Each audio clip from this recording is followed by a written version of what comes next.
बिहार के कोढ़नी उपचुनाव में मिली हार की पीड़ा से भले ही नीतीश कुमार अब तक नहीं उबर पाए हैं, लेकिन उनकी पार्टी 2024 के लिए ताल ठोक रही है। नीतीश कुमार को मोदी के समानांतर खड़ा करते हुए 24 की जंग 6 महीने में ही खत्म करने का दावा कर रही है।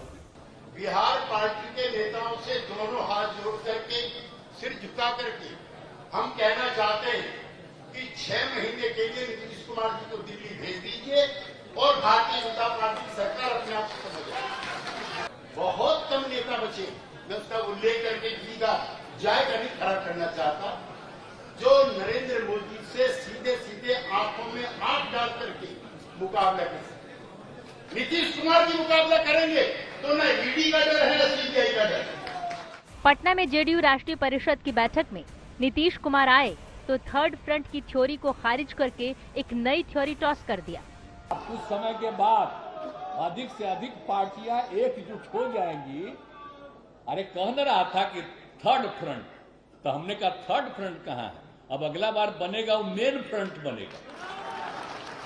तो हम करते रहे, हम अपना कोशिश कर रहे हैं। मेरा बतवा मानेंगे तो ये हार जाएंगे, मेरा बात लोग नहीं मानेंगे तो हम क्या करेंगे।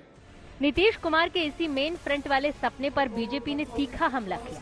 पूरे देश में जहां पे आपकी हास्यास्पद स्थिति हो गई, दिल्ली में, गुजरात में, और ये दिवा स्वप्न वो आप खुद देख रहे हैं और नीतीश जी को भी दिखाने की कोशिश कर रहे हैं। नीतीश जी तो हमेशा स्वप्न देखते ही रहते हैं और आपके जैसे लोग भी स्वप्न दिखा रहे हैं दिल्ली में आने का। ऐसा मजाक करना छोड़िए, आप लोगों को अब राजनीति छोड़ देना चाहिए। यही आप लोग की अब स्थिति होगी, यही आपकी नियति है। इस बात को आप समझ कर रख लें।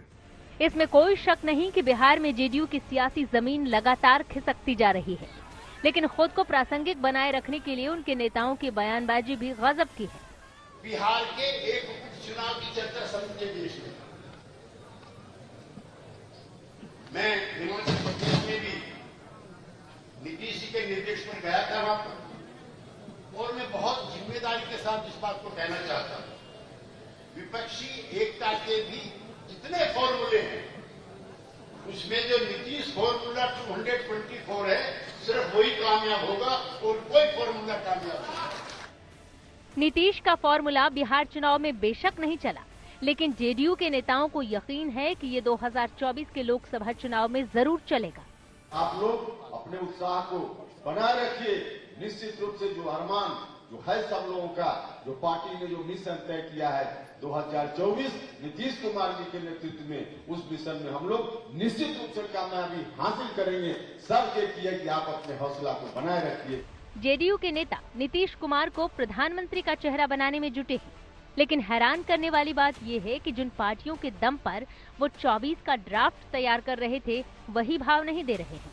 पहला झटका तो कांग्रेस ने ही दे दिया, वहीं दूसरा झटका छोटे और क्षेत्रीय दलों ने दिया। इन पार्टियों ने नीतीश की प्लानिंग को पलीता लगा दिया है, और इसकी सबसे बड़ी वजह है कि सबकी अपनी अपनी महत्वाकांक्षा, लेकिन जेडीयू के राष्ट्रीय अध्यक्ष कुछ और सपने देख रहे हैं। बिहार में 40 में 40 सीट हम लोग लोकसभा का चुनाव जीतेंगे और 2024 का किला फतह करेंगे। जितना डुगडुगी बजाते रहते हैं, जितना ये घंटी बजाते रहते हैं, ये इतना बजाते रहते हैं जैसे लगता है कि बहुत भारी बहुमत है। अरे कितना बहुमत है भैया? 303 का ना बहुमत है, तो 303 में 272 चाहिए, तो ये 30 को ना ज्यादा है। तो बिहार में 17 और 6 23 है, 23 साफ हो जाइएगा, तो 8 को न घटना है। नीतीश के सपने पर चिराग पासवान की पार्टी भी प्रहार कर रही है।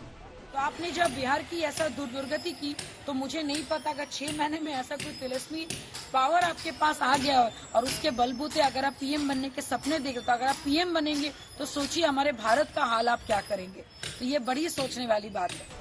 2014 के लोकसभा चुनाव में भी नीतीश कुमार कुछ ऐसे ही बाहें फड़का रहे थे। बीजेपी के पीएम उम्मीदवार नरेंद्र मोदी को सीधी चुनौती देकर बड़े नेता बनने की कोशिश कर रहे थे, लेकिन चुनाव में औंधे मुंह गिरे। फिर वक्त का पहिया घूमा, महागठबंधन का साथ छोड़कर बीजेपी में आए, सत्ता का स्वाद लिया। फिर 2024 से पहले 2022 में बीजेपी से तलाक होते ही आरजेडी का दामन थाम लिया।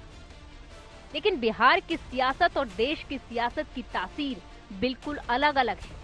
क्या 2024 में नीतीश का चेहरा विपक्ष को कबूल होगा? पटना से सुजीत झा के साथ आज तक ब्यूरो।